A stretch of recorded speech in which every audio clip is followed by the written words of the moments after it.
नमस्कार। और इस वक्त हम खड़े हैं बांसवाड़ा में, जहां पर 84 के विधायक राजकुमार जी रोत ने आदिवासी आरक्षण मंच को लेकर के महासम्मेलन में शामिल हुए। साथ ही हम आपको बता दें कि वे अभी लोकसभा चुनाव में बीएपी पार्टी के प्रत्याशी भी अभी चुने गए। तो प्रत्याशी आने के बाद में आज हम एवन टीवी से पहली मुलाकात कर रहे हैं। साथ ही उनसे ये चर्चा करेंगे कि वे इस आरक्षण मंच एवं आगामी चुनाव को लेकर के क्या कहना चाहेंगे। सर, एवन टीवी न्यूज़ में आपका स्वागत है। और आप अभी आदिवासी आरक्षण मंच को लेकर के, साथ ही अभी लोकसभा चुनाव की प्रत्याशी भी हैं। आप क्या चाहते हैं लोगों की, किस तरह से आप आपके चैनल के माध्यम से, आपके चैनल के जो फॉलोवर्स हैं उनको मेरी ओर से जोहार, अभिनंदन।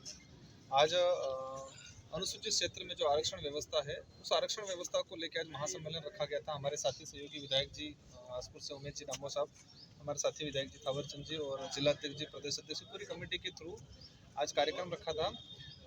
सबको विदित है कि अनुसूचित क्षेत्र में जो संवैधानिक जो प्रावधान है आज तक लागू नहीं हो पाए हैं और इसको लेकर समय समय पे आंदोलन होते रहते हैं। सबसे बड़ी दिक्कत ये है कि आगे जो जनप्रतिनिधि जो जाते हैं चुन के, वो कहीं न कहीं पार्टियों के अपन कह सकते हैं कि गुलाम कह सकते हैं और इस क्षेत्र की जो मांग है उस तरीके से नहीं उठा पाते हैं।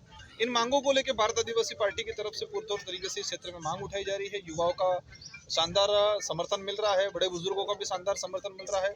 और एज ए प्रत्याशी के रूप में आपने मुझे जो कहा कि हमारे संगठन के पदाधिकारियों ने, आम जनता ने सिलेक्शन प्रणाली के तहत मुझे विधायक से पैन के सांसद प्रत्याशी आज बनाया गया है।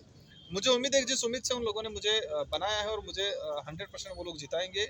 रही बात हमारे जो मुद्दे हैं, आज चुनाव में जिस तरह से हम लोकसभा में आएंगे, सबसे बड़ी बात तो ये है कि लोकतंत्र को बचाना है और विशेषकर आदिवासी बाहुल्य क्षेत्र के अंदर यहाँ की जनता को जिस तरह से गुमराह किया गया है कांग्रेस और बीजेपी के द्वारा।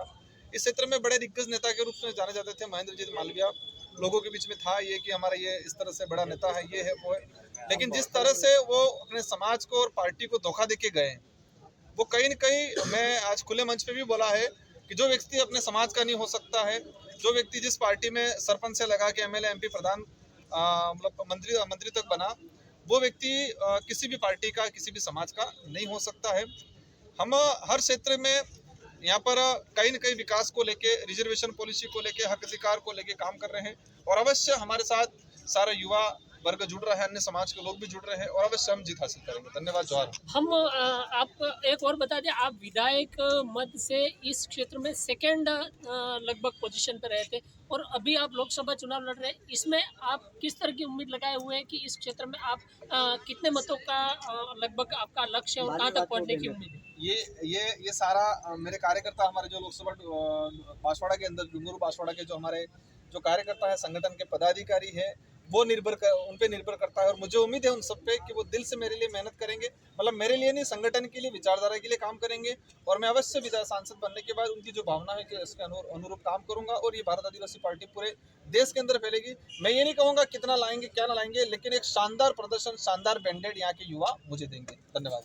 तो ये है हमारे यहाँ पर आज आदिवासी आरक्षण मंच को लेकर के जिन्होंने महासम्मेलन किया था और जिसके अंदर आरक्षण मंच के साथ भारत आदिवासी पार्टी का विशाल महासम्मेलन हुआ, इस बारे में आप क्या कहना चाहते हैं? देखो, लंबे समय से इस क्षेत्र में युवाओं की सबसे बड़ी मांग है कि संवैधानिक जो प्रावधान है उसको धरातल पे लागू किया, उस प्रावधान के अकॉर्डिंग रिजर्वेशन पॉलिसी लागू होनी चाहिए।